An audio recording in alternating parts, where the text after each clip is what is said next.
हमारे पास तो कुछ भी नहीं हुआ है। भाजपा का देखें हाल,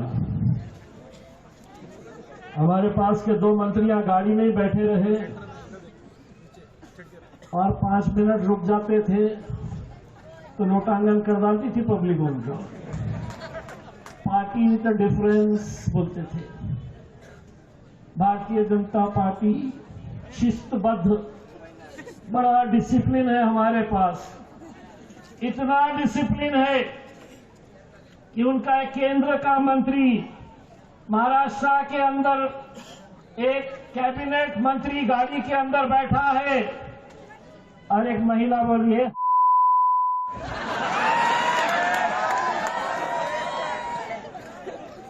इतना डिसिप्लिन।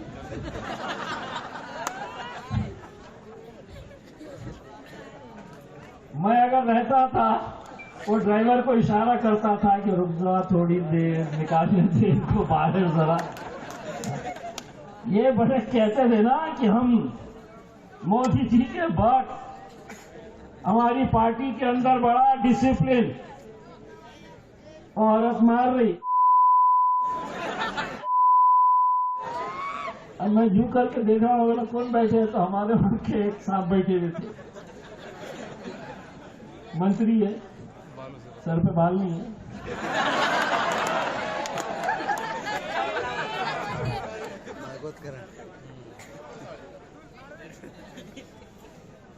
ये टकले बहुत पैरों में आते हैं। मैं मुबारकबाद आपको इसलिए दे रहा हूं कि जब इलेक्शन आता है तो बहुत सारे लोग मजलिस के ऊपर ये तोहमत लगाते हैं, हम पर ये इल्जाम होता है कि हम एक कट्टर जमात है, हम एक फिरका परस्त जमात है, हम वोट काटते हैं। और लोग इन बातों में आकर कभी कांग्रेस का साथ देते आए, कभी राष्ट्रवादी का साथ दिए, कभी उद्धव ठाकरे का दिए, और अब हद तो ये हो गई है इस मुल्क का मुसलमान अपनी सियासत के लिए गुस्ताख रसूलों का भी साथ दे रहा है। यह हकीकत है। मैं आपको मुबारकबाद इसीलिए देने के लिए आया हूं, जिन लाइनों में खड़े रहकर आपने आंख बंद करके जिसको वोट डाला था वो एक संघी निकला। राष्ट्रीय स्वयं सेवक संघ आरएसएस,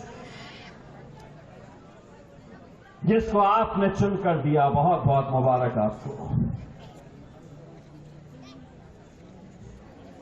किसी को कोई अफसोस नहीं, कोई लेना देना नहीं, वो गया तो गया, लेकिन आज भी मैं दावे के साथ कहता हूं इन इलाकों के अंदर, तुम्हारी बस्तियों के अंदर जो मुसलमान उम्मीदवार खड़े किए गए हैं उनका रिमोट कंट्रोल आज भी उस आरएसएस वाले नेता के हाथ में है।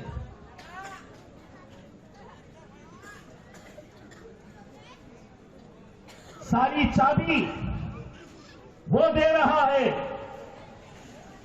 भाजपा वाले तो चाहते हैं कि ये कौम को हम कैसे बांट सकते हैं। हर कोई इस कौम को निशाना बनाए हुए है। कभी हमारी मस्जिदों को टारगेट किया जा रहा, कभी दरगाहों को साफ कर दिया जा रहा है। हद ये हो गई है कि हमारी बच्चियों के हिजाब को तक अब खींचा जा रहा है। हिजाब खींचने की हिम्मत भारतीय जनता पार्टी का एक मुख्यमंत्री करता है। सोचिए वहां के लुच्चे लफंगे गुंडों को क्या पैगाम गया कि मेरा मुख्यमंत्री एक मुस्लिम बच्ची का हिजाब अपने हाथों से खींच सकता है। तो मैं भी सड़क चलती हुई किसी बच्ची का दुपट्टा खींच सकता हूं, उसका हिजाब खींच सकता हूं। और सिर्फ यहां पे बात नहीं रुकी। उत्तर प्रदेश का एक मंत्री इस घटना के ऊपर बयान देता है, इतना बवाल क्यों मचा रहे हो? हिजाब खींचा है तो इतना बवाल क्यों हो रहा है? अगर हाथ इधर उधर चले जाता था तो तुम क्या करते थे?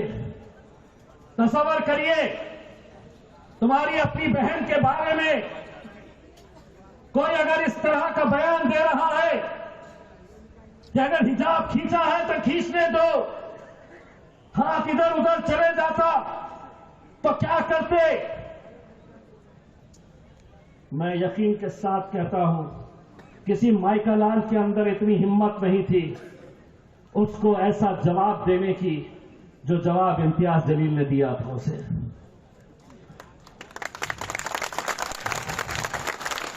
उसने जब कहा हिजाब खींचे हैं तो इतना बड़ा बवाल क्यों? अगर हाथ इधर उधर चले जाता तो क्या होता? तो मैंने कहा कि तेरा हाथ तोड़कर हम दूसरे हाथ में दे देते।